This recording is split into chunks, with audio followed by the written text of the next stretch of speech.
Welcome to the Post Ride Podcast. Lee Kahn, Ryan Lois, and myself discuss our amazing motorcycle trip through Spain in late October and early November 2022. This is episode 12. It is Wednesday, November the 9th, and our job is to get from Granada to Toledo. We're going to leave Andalusia and we're going to enter La Mancha area and get to Toledo. We're heading north now back towards Madrid. Toledo's about 60 miles ish from Madrid. We're making our way back to Madrid, but we're going to go spend some time in Toledo, which is really exciting. We're going to ride through another national park, and we had a mixed bag of weather on this day. We had sunshine, we had some rain, we had some sunshine, we had some more rain. It was everything. This was just a jewel of a day. It was so amazing. The terrain, what we did, where we went. And I don't know that we expected it to turn out that way. The total day was 262 miles, but some kind of way that made 8 hours and 36 minutes of actual riding. It was a really long day, but it was really one of the best days of the whole trip because so many different things happened and all these moments of revelation, including a full-blown catastrophe at the end, or at least it felt like catastrophe at the end. What I could tell up on the hill and in the Muslim areas where the Alhambra was, the rest of it is a pretty traditional city. There appeared to be some factories. It just looked like a nice size, medium sized city, lots of industry, lots of traffic, just leaving the town. You're right. It looked like we were just going straight north for 200-300 miles. I think we made some pretty good decisions and we ended up hitting some really cool roads. As we left the town, back to the olive thing, we just saw so many olives and go over a mountain and hey, guess what? There's olives in every direction as far as the eye can see, and go over that mountain and hey, guess what? There's olives in every direction as far as the eye can see. And finally, we got to pull over and just get up close to these olive trees and can we pick one or whatever? You're on a 2-lane road and they've got these concrete little areas. They're not more than probably 20 feet of concrete off the road. And then you're in an olive field. We just pulled over there to take a quick break. Then Ryan had to turn around. We pulled off and Ryan needed to turn the bike around. Ryan, you got to tell us your story. I'm thinking I could GS this. I was like, that's a nice little patch of dirt, but it just rained. As soon as I went in, I was in 6 inches of olive mud and the slickest, snottiest material that you can find. For some reason, I still had all this immense confidence. Like, I'll just turn this bike around. As soon as I turned the wheel, I didn't go down. I stalled it a few times and got mud on you guys, and you guys saved me. The three of us, one on both sides, and push, pull, and clutch and gas. Now my bike is caked full in the wheel well, and the shock, and the tires, and the brake rotors. This thick clay. That was the most terrifying riding I've ever had. Getting back on the road, it was everything to keep that bike upright until we got to a proper station to wash off the mud. It was on the boots, on the pegs, on the bars. You were covered in mud. And I remember I was watching you. I was off my bike. I was watching you. We had our helmets on. We had our communicators on. So all three of us were able to talk to each other through the helmets. And I'm like, Ryan, stop. Don't go any further. And you're like, I got this. I can just see your wheels just sinking in Lee. Get over here. So he and I both got on either side of the bike and we just gently ooched it around as best we could, and you had to come up an incline. We had to push you up. I'm surprised we didn't fall down. We had no traction either in our riding boots. We're all covered in mud. We didn't fall down. You got back up. I was riding behind you. It was mud slinging everywhere, and it's caked on everything. And we had road tires, road boots, not meant for the GS lifestyle. We got the bike up. We had plenty of guys. We got you on the road. We were all covered up to our knees in mud, and we started riding. We went, 10 miles, 20 miles? And if that, look, here's a gas station with a perfect car wash, like just right here. You know what I mean? It's like, all right, this is literally like the first thing we saw. Pull in, spray each other down, sit around for a minute, laugh, and then like, all right, if that's as bad as it gets, this is not bad. Then we went into this little town called Jane or something like that. And we rode around. This was a kind of a depressing little town. Had some roundabouts and it was just gray. And I don't know, just didn't seem like a super welcoming place. But you might remember we went around and all of a sudden we saw a little cafe. There's some guys, older guys sitting outside. Behind it, there's a bullfighting ring. We pull up. The guys are super cool. They're like, no, the cops will get you if you park there, which seems strange because it was like a rural town. And we went in that place. The guy fixed us some little sandwiches and we had tons of olives and had some Cokes. It was like a regrouping moment from everything we had seen so far. The food was not awesome, but it like hit the spot so hard. A cheese and meat sandwich, super simple, and some olives. It like set everything right, didn't it? Yeah. I think this was one of my favorite lunches, even though it wasn't about the food. He brought us these olives and they had stems on them. He went in the freezer and pulled out some frozen bread. He warmed it up and he made us meat and cheese sandwiches, like you said. It was awesome. It was so cool. It was very old school, middle of nowhere Spain. It was very real. It was exactly what we needed at that exact moment. I love that. The place is called Plaza de Toros Permanente de Andujar, but it says that the town is called Jaén. It was still a little rainy and a little bit gray, but we had a lot of ground to cover. This is where it started getting awesome. At this point, Crazy we went awesome. into, what was the name of this? Parque Natural de la Sierra de Andalujar. This was extremely remote where we were. I just felt like we were in the middle of absolutely nowhere. The road was a little rough in some places. It was a little bit unkempt. The elevation changes were amazing. That ride through the national park was just magical riding.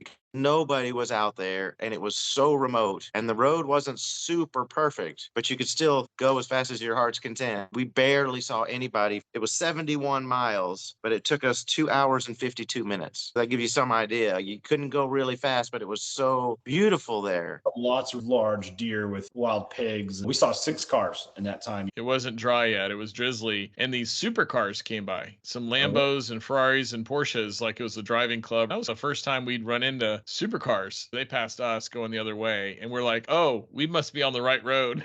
Because if they're out here playing on it in the rain, then this must be fun. Ryan, you're right. We saw deer, all kinds of deer. They were everywhere. Every quarter of a mile or so, there was this big yellow sign with a bobcat head on it to watch out for the bobcats. We'd had such good weather, and this was just this thick weather to go along with the riding. There was supposed to be a volcano. At least there was one on the map. That was when the road really opened up, when everything started getting dry, and the road had these funny colors on it. For whatever reason, it was like a reddish road or an orangey kind of road, and then there was these kind of black lines in it, and it was really hard to tell if was that the water or was it just a little bit of a different surface. We just started just crushing at that point. We just started going really hard. There was huge fifth gear sweepers left and right. We just started destroying that road. It was amazing. I decided to try to chase Lee. This road looks slick and it has this red clay to it. I leaned the bike in with some confidence and there's plenty of grip. I just did my best to keep up with you, and man, it was fun. It was really good. That was 71 miles of like motorcycle god level amazingness. That was so cool. And unexpected. We had no idea we were going to have this level of fun and riding on this day. We were in search of this volcano, and I think this is the only time in the entire trip where we actually doubled back, because you were so destined to find this volcano. And I was riding behind you, Lee, and you made a left-hand turn, and I don't know, you caught the peg or something as you made the turn, and that bike slipped, and you almost lost it and went over the dam. That gave me a heart attack. I'm like, good God, we're at almost the end of this thing. Lee's going to send the bike over a ravine. There was a little moment there. I knew you were about to be out of gas. We were getting into some pretty serious gas situation. 20 minutes before, you had told me I'm at an eighth of a tank. Or we were just riding way too hard, and we just used a lot of gas, and even doubled back where we used a bunch of gas. This is a little stressful. It seemed like we had quite a ways. We were in the middle of nowhere. I was running out of gas. I was starting to panic, and you guys had taken off. I cannot ride that hard back. I will be out of gas before we get out of here. I didn't know how much further we had to go to get to gas, and I think that was the lowest. We did pull over at this incredible vista before we got out of that spot. It was just gorgeous vista, and you could see where we'd been riding. And then we made it out of there and got to a town and found a gas station. It was no big deal. Put gas in the bikes. In that town, we rode around a little bit. There was a building, like a grain elevator, and it had skeletons kissing and a skeleton doing a yoga pose painted on the side of the grain elevator, which was an incredibly cool photo. And shortly after that, we saw an incredible rainbow. There was just so many different things that were happening, and boom, look over. Hey, get a load of this. It was a double rainbow, and it was just another one of those moments on the trip where you're like,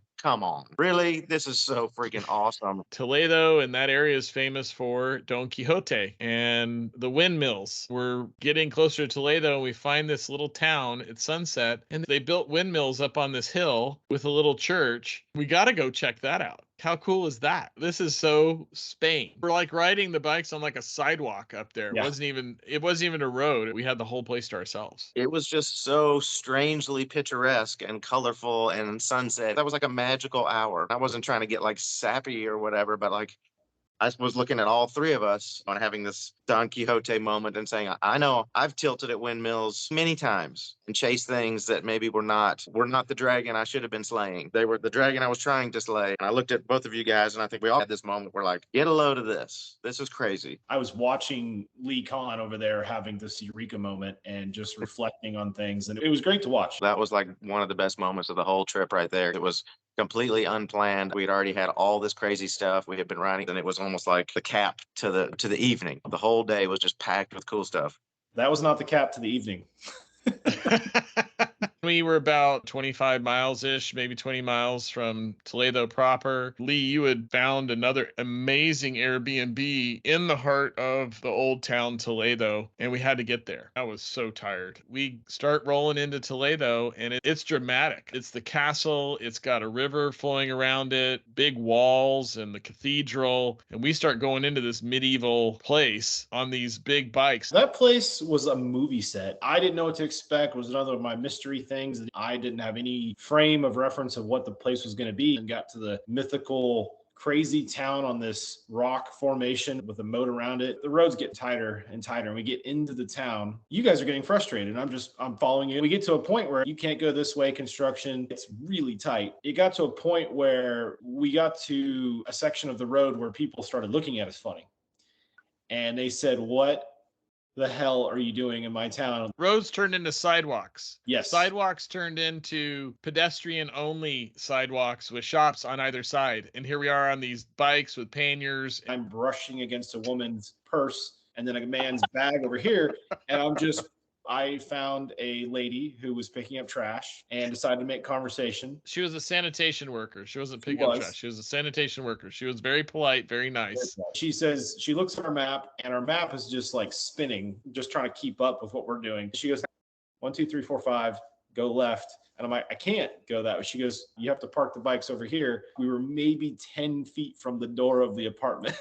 It's funny, once you have the answer, it's easy to understand the solution. But when you don't have the answer, the solution, and nothing's working, and you're tired and exhausted, and it's late at night, and I wanted to get off that bike so bad, I just wanted to push it over in the street. You have to do it. You have to figure it out, and that's part of the fun. That was quite an embarrassing mess, because if you remember, first we went into the little cobblestone-y street, and it was like Gucci stores and nice stuff. Like, first we turned onto this thing, and it was like, no, this is not a road people drive on. This is a closed-off street for high-end shopping. What are these idiots doing? Everybody was looking at us, and we ditched the bikes, and we just stumbled up the stairs to this killer Airbnb. That place was beautiful. It was on Synagogue Street. There was no sign for the street. It was just really hard to find. That was the cap to a really nice day where we walked around. We found the statue of Cervantes. It was just a triumphant day overall, with a little bit of tribulation all the way. We were just kept going and ended up in this just glorious ancient town of Toledo on the hill. And it was just so cool. Of all the days, Lee, I don't know, that may have been a capstone for the whole trip in terms of riding and experiences and magical and ending up in a killer spot. We had a bunch of good days, but that one was way up there and was an unexpected one, I think, for all of us. But the riding was good. Fellowship was good. The tribulations we had, the weather, just so many magical moments. You got to bring it all the way down so you can bring it all the way up. That wraps up our trip as far as Toledo goes. The next day, we're going to get up and just spend a little bit of time in Toledo. Then we got to get the bikes back to Madrid. We'll wrap it up here, and we'll talk to you on the next one.